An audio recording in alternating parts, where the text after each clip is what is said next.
3,5 kuu pärast saab see meie kõige viimane ja kõige väiksem maja valmis.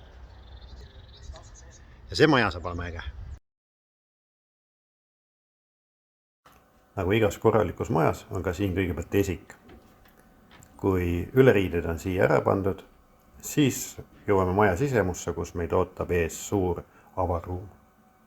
See siin on majapidamisruum, kuhu tulevad pesumasinad ja kuivatid. See on köök. Köögis pääseb otse õue, kus on mõnus päikese käes istuda ja hommikusööki süüa näiteks. Siin on söögituba ja päris avar elutuba, kus pere saab siis koos ühiselt aega veeta, jutustada ja miks mitte telekat vaadata. Maja teises otsas on 2 magamistuba.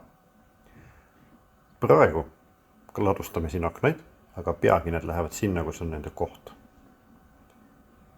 Ja nende hubaste magamistubade vahele tuleb vannituba, vanniga ja dušiga ja kõige muuga. Teisele korrusele pääsemiseks tuleb trepp. See läheb selle redeli asemele. Teine korrus on meil pisut toores, aga kui on hea kujutusvõime, siis võib siin näha 4 magamistuba. Ja loomulikult tuleb ka siia WC ja duš ning mõned panipaigad.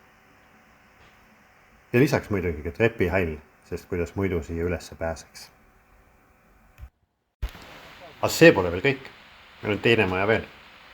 Hoovimajas hakkavad siinsed elanikud tegema toredaid asju, nagu näiteks tööd.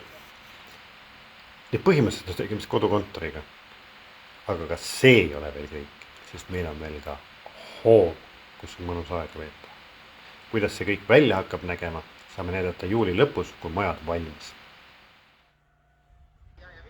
Maja saab valmis juulis ja siis saame vaadata, kuidas see välja kukkus.